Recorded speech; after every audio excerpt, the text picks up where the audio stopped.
Olá, minhas amigas, olá, meus amigos.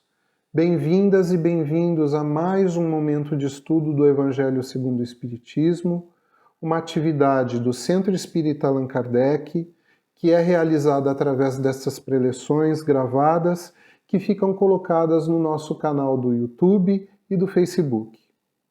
Antes de iniciarmos o nosso estudo de hoje, convido vocês a uma prece, nos preparando para esta atividade.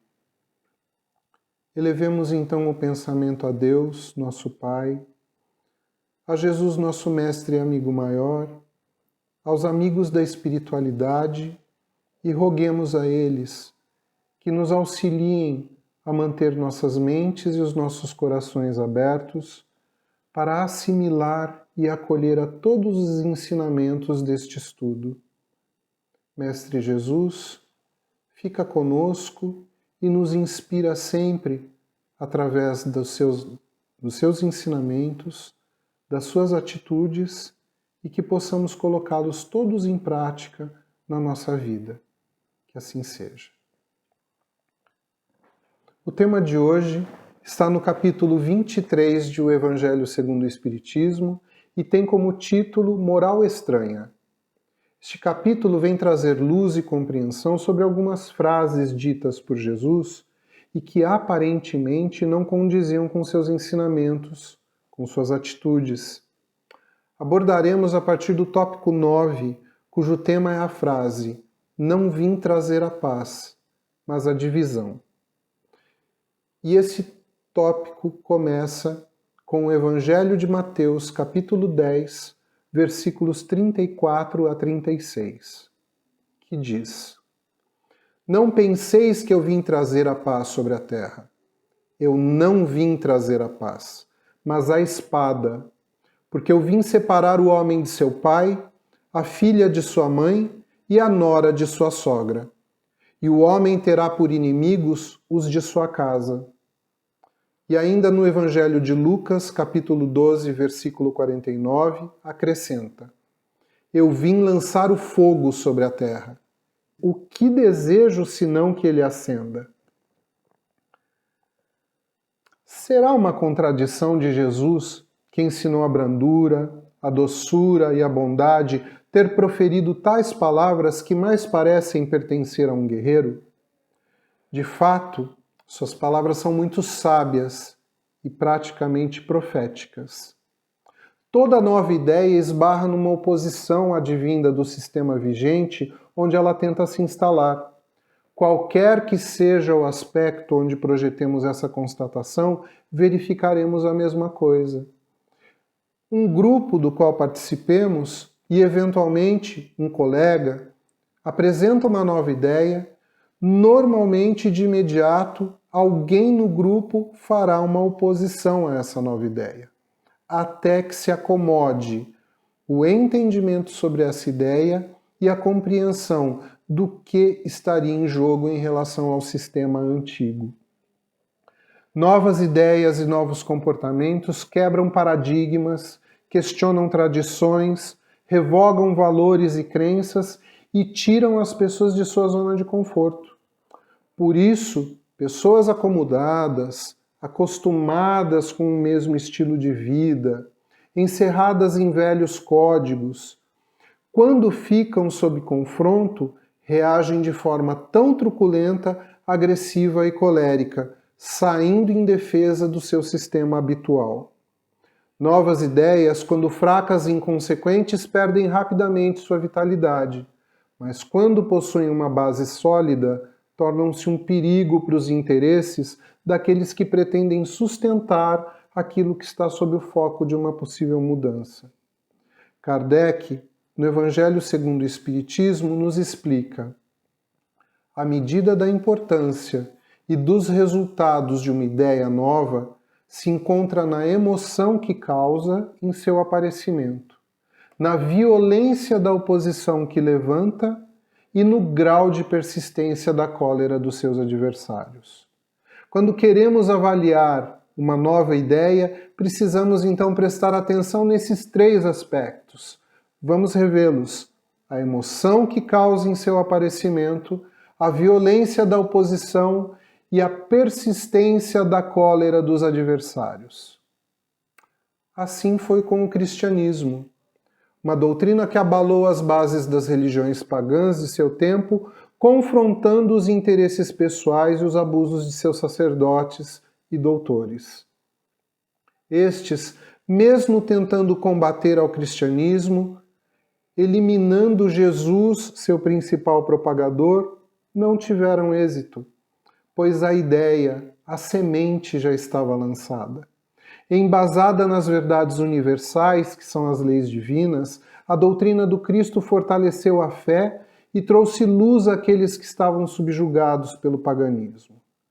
Então, as palavras ditas por Jesus se fazem claras ao nosso entendimento, posto que o inevitável confronto entre a nova ideia e os velhos costumes resultou em cisões não só nos templos e outras instâncias da sociedade de sua época, mas especialmente e também nas células menores, nas famílias.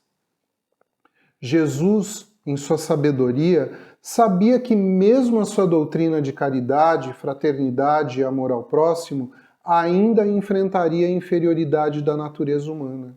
Seria posta à prova passando por distorções, cometeria desvarios por conta dos interesses e dos jogos de poder. Portanto, as suas palavras revelam uma grande compreensão. Kardec nos propõe a seguinte compreensão dessas palavras: não creais que a minha doutrina se estabeleça pacificamente. Ela conduzirá a lutas sangrentas, das quais meu nome será o pretexto, porque os homens não terão me compreendido, ou não terão querido me compreender. Irmãos tirarão a espada um contra o outro, e a divisão se fará entre membros de uma mesma família. Eu vim lançar o fogo sobre a terra para limpá-la dos erros e dos preconceitos, como se faz no campo para destruir as ervas daninhas. Desse conflito, a verdade sairá triunfante, e então eu lhes enviarei o Consolador, o Espírito de verdade que virá restabelecer as coisas. Todos então virão se abrigar sob a mesma bandeira, a da caridade, e as coisas serão restabelecidas segundo os princípios que ensinei. Lembremos ainda que mesmo no Espiritismo, o Consolador prometido, quando da sua revelação, enfrentou entraves, oposições, resistências e provocou rompimentos entre muitas pessoas ainda apegadas às antigas interpretações religiosas. Ao longo destes 2022 anos, vimos assistindo continuamente lutas e cisões marcadas por interesses variados, pela ânsia do poder e por terríveis preconceitos. Liberdade versus escravidão, igualdade versus diferenças, diferenças de raça, diferenças de gênero, como é o caso do machismo opressor sobre a mulher, sexismo através da homofobia, da transfobia, o etarismo, que é a invalidação das pessoas idosas. Isso entre tantas outras diferenças que a nossa sociedade ainda faz questão de manter. Equilíbrio versus os radicalismos, extremismos, a paz versus terror, guerras, a cordialidade versus a agressividade, o perdão versus o rancor e os melindres, e a humildade versus o orgulho. Alguns desses embates acontecem no nível social, ideias novas surgem e se colocam o tempo todo como propostas para reavivar, para reativar aquilo que é positivo em nós, mas os velhos hábitos e os velhos costumes ainda gritam fortemente na sociedade. Mas dentro de nós, uma guerra ainda se trava continuamente, A nova ideia é a ideia da humildade, da entrega, do amor ao próximo, amor incondicional ao próximo, porém, o velho costume do orgulho ainda mantém uma forte oposição a isso. Para toda mudança existe um tempo, uma maturação. O Espiritismo, no tempo certo, vem realizar as promessas do Cristo. Cada vez mais pessoas estão despertando para a necessidade de praticar o bem, de serem caridosas, fraternas e de amarem incondicionalmente ao próximo. Estamos no caminho, somos ainda meros aprendizes, mas já sabemos que somente através da vivência dos ensinamentos do Mestre Jesus cessarão as divisões. Então se fará uma nova terra de igualdades, de paz e de evolução.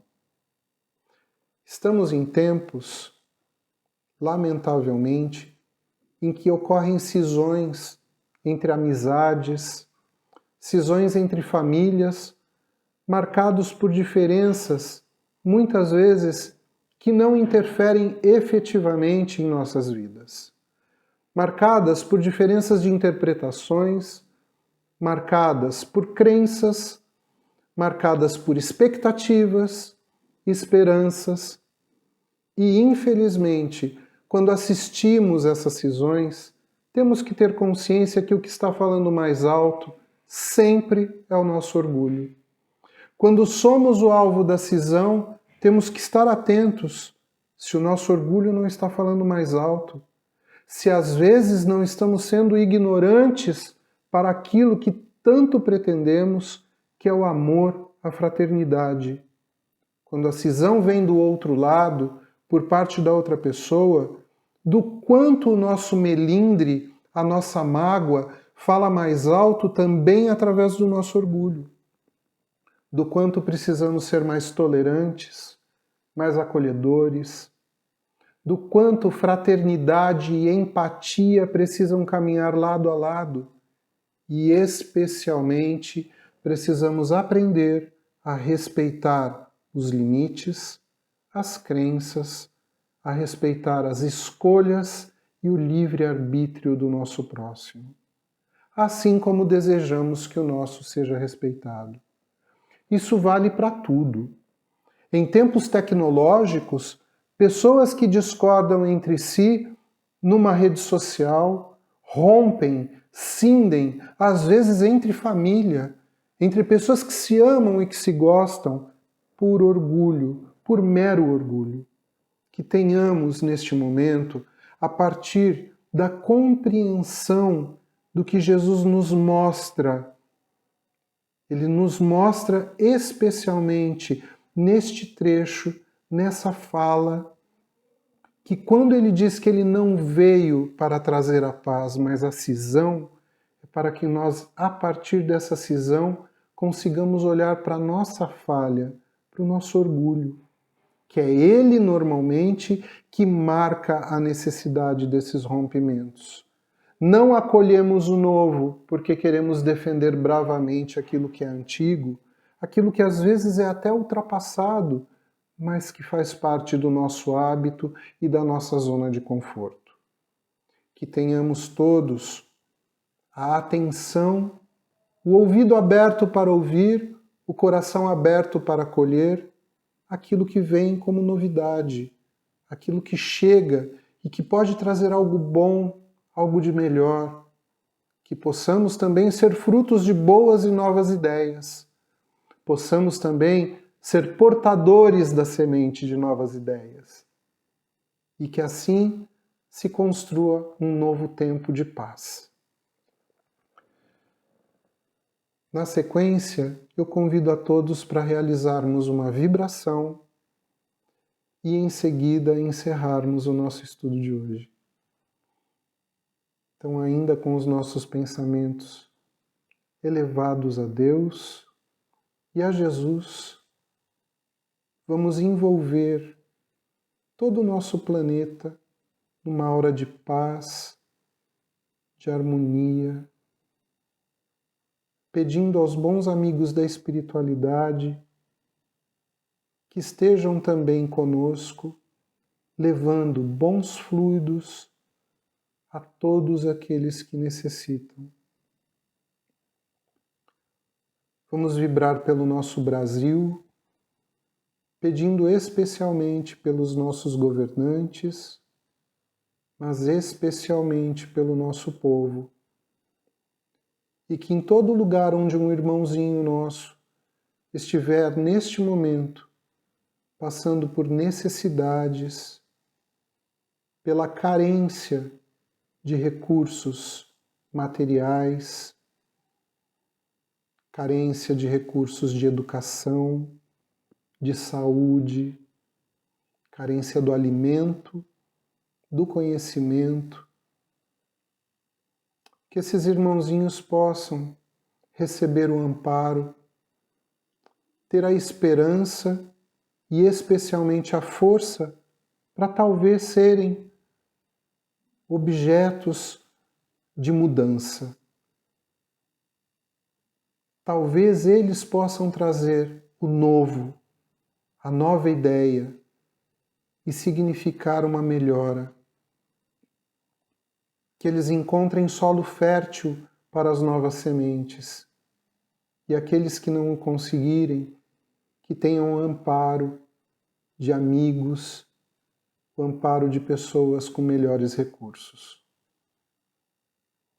Vibramos pela nossa cidade e pedimos neste momento pelos moradores de rua, pelas pessoas que estão institucionalizadas nas creches, nos asilos, pessoas que estão hospitalizadas, pessoas que estão nas cadeias e por aquelas que às vezes estão na sua solidão. Mestre Jesus, encaminha para cada um desses irmãos os abnegados obreiros do bem, encarnados e desencarnados. Que cada uma dessas pessoas possa receber a mão amiga, que ofereça o recurso de que necessitam.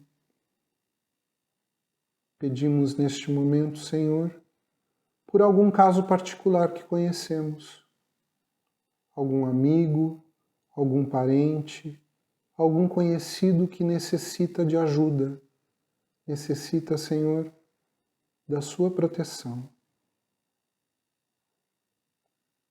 E pedimos, por fim, pelos nossos familiares, pelos nossos conhecidos, pelas pessoas com quem convivemos e por nós mesmos.